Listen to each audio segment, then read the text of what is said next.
2 নম্বর point, মাবুদ কমানো যাবে না, মাবুদ বাড়াইতে হবে। এটা হলো 2 নম্বর পয়েন্ট। মাবুদ কমাইলে বিপদ, মাবুদ যত বাড়ানো যায় তত সুবিধা। এটা হলো মুশরিকদের একটা বড় দলিল। এই নূহ আলাইহিস সালামের যুগে লোকেরা বলছে, মুসা আলাইহিস সালামের যুগে, ইব্রাহিম আলাইহিস সালামের যুগে, সব যুগে। সূরা সাদের 5 নম্বর আয়াত আল্লাহ রাব্বুল আলামিন বলেন, নবী সাল্লাল্লাহু আলাইহি ওয়াসাল্লাম যখন বললেন তোমরা 361 মাবুদের মধ্য থেকে 360টা ডিলিট করে দাও, মুছে দাও, খালি এক মাবুদ আল্লাহকে সত্যিকারের মাবুদ মেনে নাও। তখন তারা জবাবটা দিছে কি, আজআলাল আলিহাতা ইলাহান ওয়াহিদা ইন্না হাযা লাশাইউন উজাব। বলে যে 360 জন থাকি, 61 জন থাকি শান্তিতে না, আর মুহাম্মদ সাল্লাল্লাহু আলাইহি ওয়াসাল্লাম 360 জন বাদ দিয়ে রেখে আল্লাহকে মাবুদ বানাইতাম।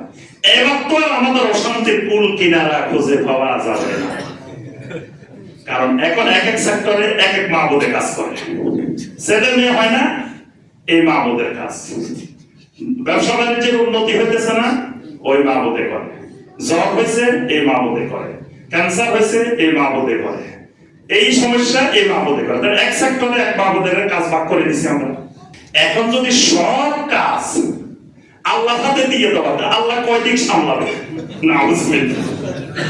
এটা যুগে যুগে সমস্ত মুশরিকদের পয়েন্ট। তারা মাবুদ কমাইতে রাজি নেই। তারা বলে যে এইসব আল্লাহর ওলিরা, এরা তো আল্লাহর মুকাররাবিন, আল্লাহর কাছের মানুষ।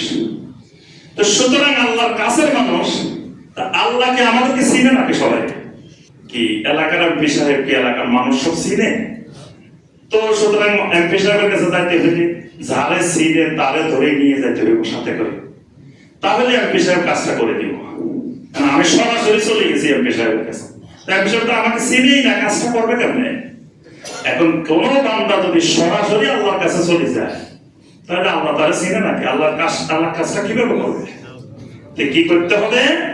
আল্লাহ ধরেন এই মোহাম্মদপুরে এই এলাকায় ফিস সাহেব যিনি আছে উনারে খালি চিনি। সুতরাং আপনার কোনো কাজের দরকার আল্লাহর কাছে, আপনি ওনার মাধ্যমে যাবেন, তাহলে কাজটা তাড়াতাড়ি হয়ে যাবে। আর উনি যদি একটু বলে যে আল্লাহ উনি আমাদের লোক, আমাদের আকীদার লোক, তাহলে আল্লাহ কাজটা তাড়াতাড়ি করে দিব। এখন আপনি সরাসরি চলে গেছেন। মুশরিকেরা যুগে যুগে আল্লাহ রাব্বুল আলামিনকে মাখলুকের উপরে কিয়াস করছে। মানে শিরকের একটা পয়েন্ট হলো আল্লাহকে মাখলুকের উপরে কিয়াস করা, মানে আল্লাহকে চিনতে পারে না। ওয়া মা কাদারুল্লাহ হাক্কা কাদরিহি, আল্লাহ পাক এই কথাটা কোরআনে কেন কয়েক জায়গায় বলেছেন, তারা আসলে আমি আল্লাহকে চিনতে পারে না, যথাযথ মর্যাদা আমার নিরূপণ করতে পারে না। আল্লাহ কি এটাই বুঝেন? এরা মাখলুকের মতো মনে করে বসে থাকে।